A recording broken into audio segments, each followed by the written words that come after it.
Look, I know I'm ADHD, but there's power in this. You know what I mean? And the OCD too. I just spent 3 hours, 3.5 hours, going down a rabbit hole about pre workout. I researched nitric oxide boosters because Jim Crush told me to. It was he said it was a non-stim way to use pre-workout, like no caffeine, because I told him I'd been off caffeine for a long time. And so the pre-workout I have now is caffeinated, and according to my research, it doesn't actually give you the full amount of any of the things that you need, like citrulline and fucking there's a bunch of things in pre-workout. But I found out what the actual values were, full dosage, and came to the realization that it would just be much less expensive and more customizable to just buy powders for all of the individual ingredients like taurine and betaine and fucking citrulline and all of the other things. There's a lot of them. So in my Amazon cart right now, I don't know that I'm actually going to do it. I just wanted to see how much it would cost me, how long it would last, and I ended up measuring it out, and I would some of these ingredients would last me over a year, and then some of them I'd have to replace after 3 months.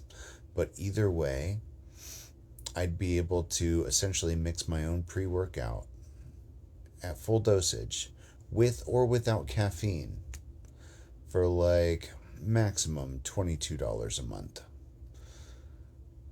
If I was really running through ingredients, you know what I mean?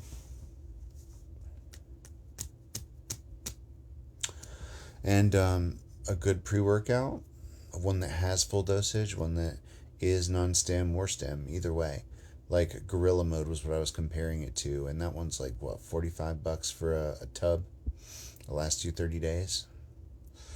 And the shitty pre workout, still almost $30 for a tub. So all I'd have to do is literally just scoop it myself into pre portioned containers ahead of time and then add it in to my protein shakes.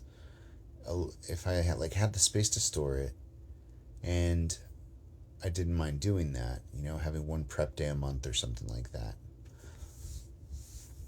then I could easily just do my own non-stim pre-workout and have the option to add caffeine if I felt like it, because guarana is a powder that I could buy too. So I could make it caffeinated. I don't have to. But then I got thinking about how worth it is this, and it seems like if you use pre-workout, it's worth having a good pre-workout, but it's hard to get a good pre-workout that doesn't cost a lot. So anyway, I don't even know that I needed to be doing this today. I'm not sure how relevant this information was, because even when I get paid again, I'm probably not going to spend that amount of money on powders, on pre-workout powders, because it's gonna this one tub that I have is gonna last me a month. And no, it doesn't have all the right dosages, but I'm still gonna use it because I already have it, which means that I have a month to decide whether or not I'm going to make my own pre-workout.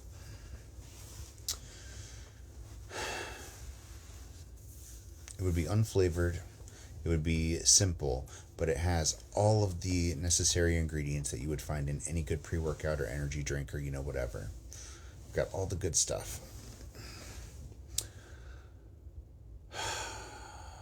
But it would be some amount of work. I really need to think about this.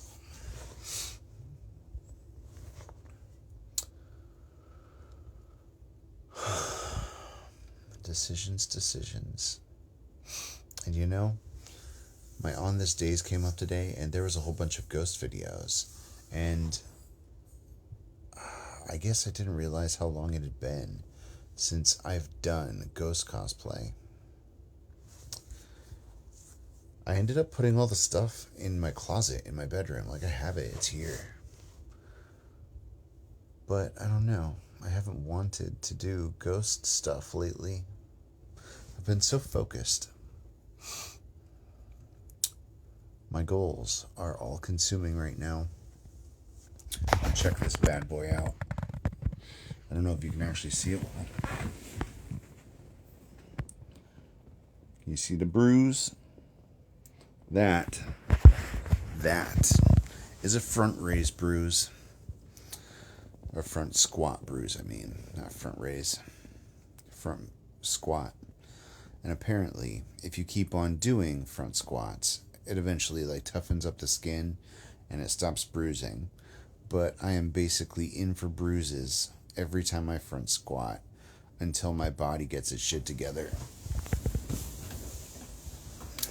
Which I thought was a charming development. I could try and use a pad maybe, but I don't think there's any that wide. There's a lot there's a lot of distance there. I'm a very broad guy.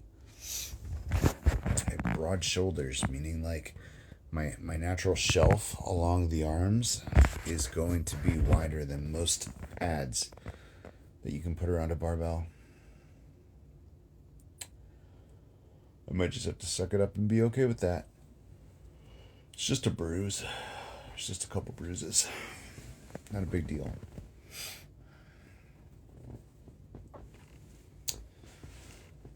And that song Bloodstream is stuck in my head now. I wonder if that's why Spirit brought that up. A revisiting of that song. The line, I think, is I think I might have inhaled you. Maybe that means that the object of desire in the song, the person that they're in love with or attracted to, is like a drug to them. It's giving Edward Bella because I'm at that point in the book right now where he's describing every single interaction as this burning thirst. But he starts to get masochistic and enjoy the pain. And that kind of intensity in relationships, I get it. Because all of my situations have been that kind of mirrored energy where it's so intense.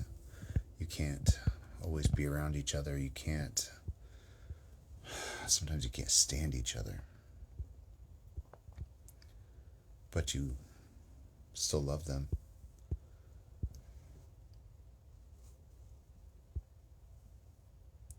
And when Edward is composing her lullaby, the ending of the song becomes mournful, sad, because he doesn't see a happy ending. He doesn't see a way for it to work, because the intensity of that relationship leads to the ending of her life, no matter what he does. Maybe Spirit's bringing up this kind of intense relationship, this kind of intense connection, this kind of mournful feeling in the song.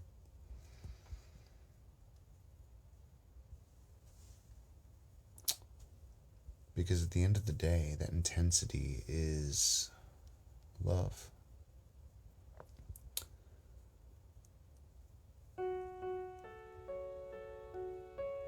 And it validates the emotion. It validates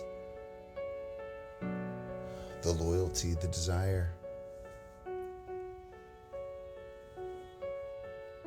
That kind of bond